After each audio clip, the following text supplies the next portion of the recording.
Just imagine a 22-year-old boy being to the best school and college in India, the most snobbish, expensive, elitist college in India. And these schools and colleges in India make you insufferable, conceited, non-communicative, and you think you can change the world. And then Indian families, as you know, have their future laid out for you. You can't do a thing. They've got it all laid out for you, and you have to follow your parents. But out of curiosity, and I was also the Indian national squash champion, so the world was at my feet. Then out of curiosity, I went to a village in India where there was famine, starvation, death, hunger. And it changed my life. Went back home, told my mother, I'd like to live and work in a village. Mother went into a coma. She said, what is this? Whole world is laid out for you. Everything is on your feet. You can choose the jobs that you want. And all of a sudden, you want to go to a village? There's no money, there's no job, no prospect, no security. What are you going to do? I said, I want to be an unskilled laborer digging wells. She didn't speak to me for many years because she thought I'd let my family down. But then, for 5 years, I was an unskilled laborer digging wells, and I came across the most extraordinary knowledge and skills that very poor people have, that you don't read about it in books or universities. You actually see them with that knowledge, skill, wisdom, which you don't ever see. And I thought that why are we wasting this knowledge and skill? Why can't we use them, apply them, show them respect, and have a college only for the poor? I don't have the... So I started a college, went to this village in Tilonia. They looked at me and said, are you running from the police? I said, no. Didn't get a government job? I said, no. Oh, you failed in your exam? I said, no. What are you doing here? What are you doing in this village? Something wrong with you? I mean, you got the best jobs, you got the best education, and all of a sudden you want to come to this village in the middle of nowhere? I said, I want to start a college only for the poor.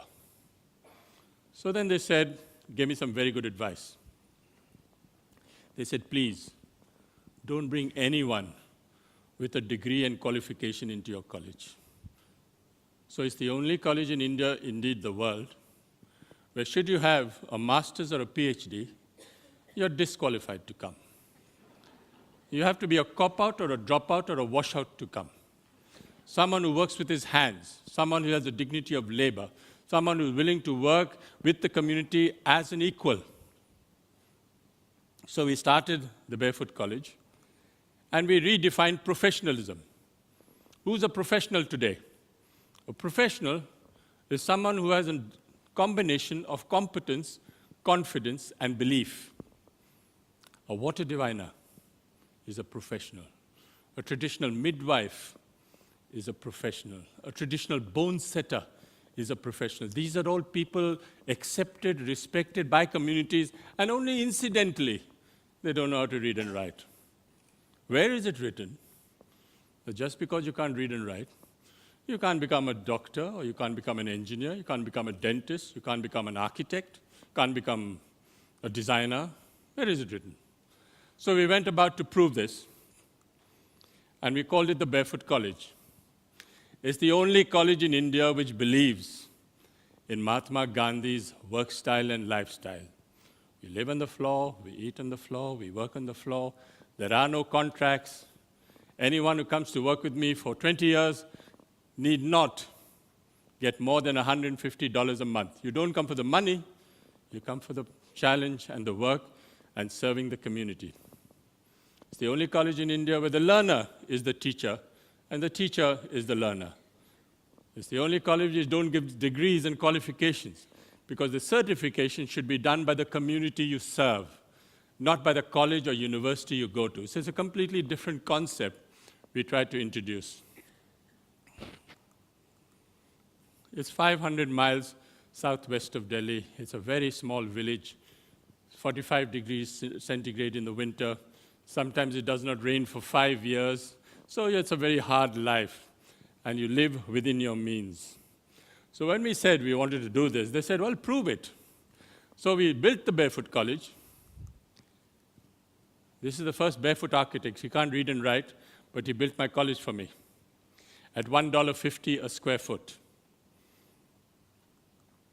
When we came up to the roof, I went to the forester with a very fancy degree. I said, can you tell me what plants to put in, what saplings? He said, I don't know, no water, very hard rock, no chance. So then I went to the old man in the village and said, what do you think I should put in? Oh, he gave me an advice, and this is what it looks like today. Went to the roof. Women said, now clear out, because this is a technology you don't want to share with the men. They were waterproofing the roof with me with a combination of jaggery, cow's urine, and God knows what else, but it hasn't leaked so far.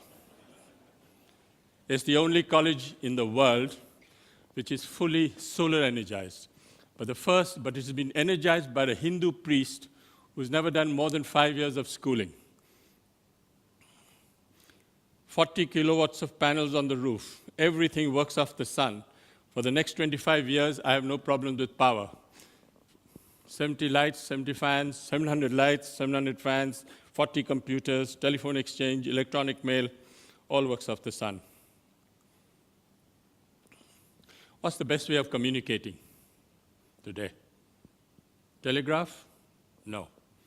Telephone? No. Television? No. Tell a woman. So we have started solar electrifying, only training women as engineers. And we started this in India. And after we found that we could take any illiterate woman from any part of India, from a village who's never been to school and college, and put her onto a table like that, and in 6 months, she could be a solar engineer. We also have a dentist. These are grandmothers who are illiterate, who are looking after the teeth of 7,000 children. In another 6 months, maybe, they'll be able to perform a root canal. So we are solar electrifying villages all over India. And where we are bringing in light, we're also generating income. Livelihoods have increased. And only by the solar lanterns that the barefoot engineers are producing, you have sales of handicrafts over $100,000. We have solar electrifying villages in Ladakh. And we went to this woman in that village and said, what has been the benefit of solar energy to you? And she thought for a minute and said, it's the first time I can see my husband's face in winter. Solar cooked food. If you come to the Barefoot College, you only get solar cooked food, and they're all fabricated by illiterate women. They do the welding, they do the measuring, they also make the clock that makes the solar cooker according to the sun, it sort of moves. They're almost half German, unfortunately, because they're so precise. Indian women are not very precise. Wherever there's a high percentage of illiteracy, we use puppetry. Puppets, this man is 300 years old. He's my psychoanalyst, he's my doctor, he's my teacher, he's my lawyer, he's my donor. He raises money for me, solves all my disputes. And whenever we have problems in the village, someone's not working with each other, there's some tension. This man is called Joachim Chacha. He's 300 years old. He knows the gossip of all that's happening in the village, and it solves all my problems. These puppets are made out of recycled World Bank reports. Went to Afghanistan. With this technology, this demystified, decentralized technology that we have, we went to Afghanistan. Went to this village in Afghanistan, and I said, I'd like to take a woman to India to train as a solar engineer. Not possible. This woman can't even go out of her house, and you want to take her to India. I said, all right, I'll make a concession. I'll take the husband along as well. So the husband came along, and these are the 3 first women ever of Afghanistan. This is my best solar engineer, 55-year-old grandmother. She has solar electrified 200 houses for me in Afghanistan, in Uruzgan, still working today.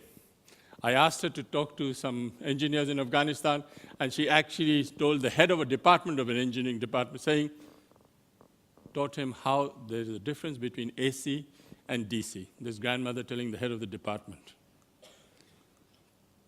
They went and solar electrified the first 5 villages ever in Afghanistan.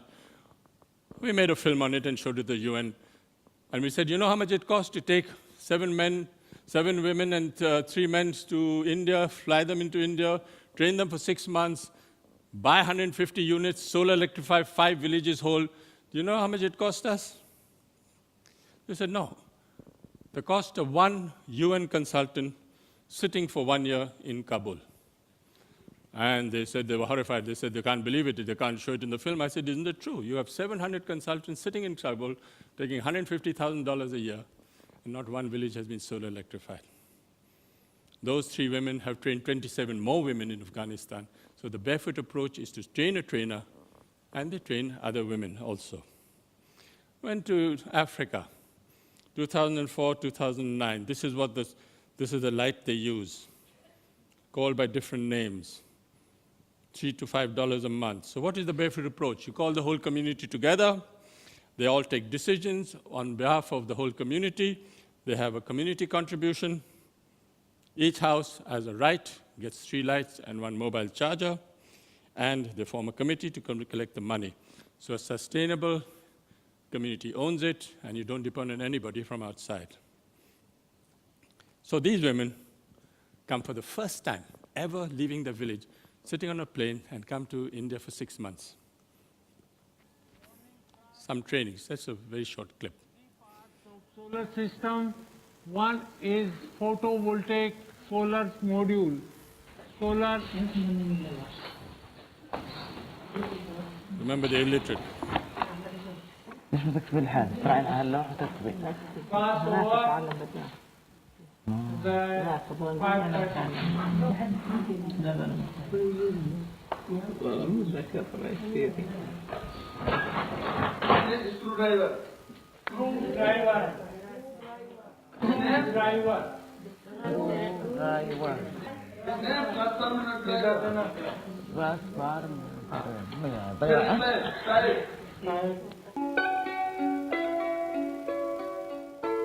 Half an hour complete.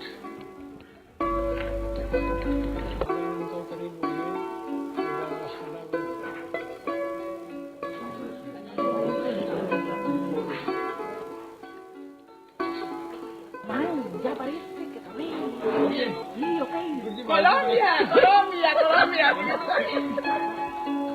أنا خلصت.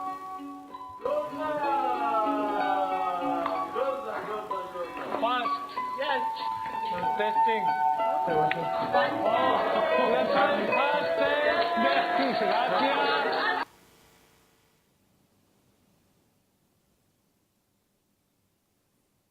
They go back as solar engineers and solar electrify their own village.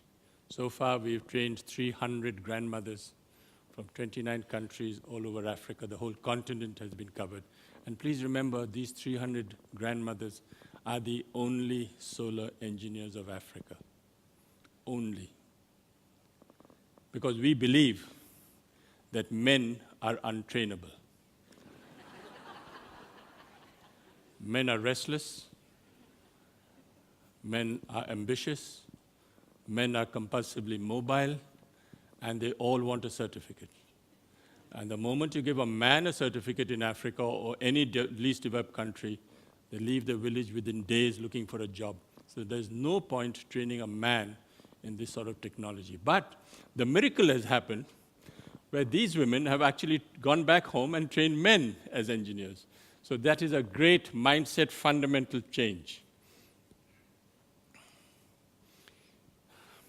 I went to Sierra Leone. There was this minister for education driving down in the middle of night to Freetown. Sees this village, all solar electrified. What happened? So he comes back, goes into the village, says, how did this happen? So this minister has shown these two grandmothers. These two grandmothers went, grandmothers? He's totally mystified. He said, where did they go? Went to India and back. Strange guy. Bunker Roy came, took us over, came back. Went straight to the president. President said, he said, do you know there's a solar electric village in your country? He said, no, I didn't know. So the next day, half the cabinet went to see these grandmothers. What has happened? What's the story? He summons me and says, can you train me some grandmothers? I said, Mr. President, I can't. But if you allow these engineers to train them, they will be able to solar electrify and train all the grandmothers you want in your country. So he built me the first barefoot training center in Africa.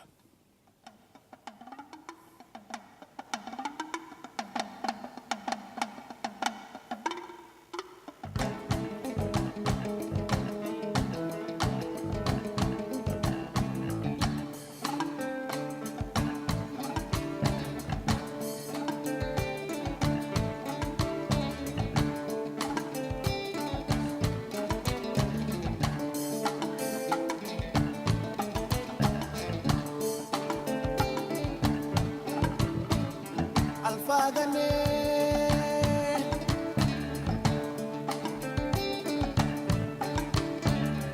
ni handiro gate chimi ni borati Fatima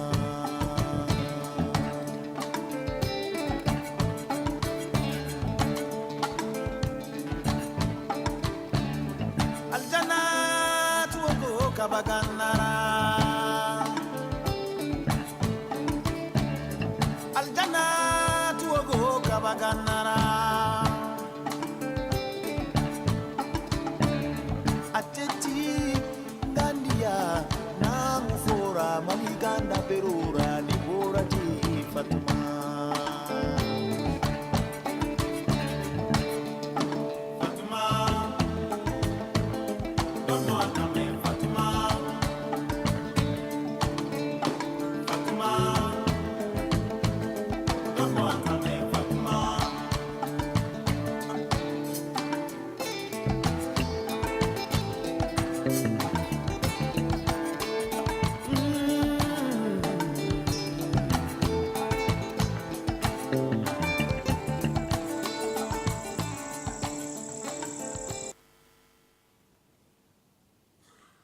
We moved to the Pacific.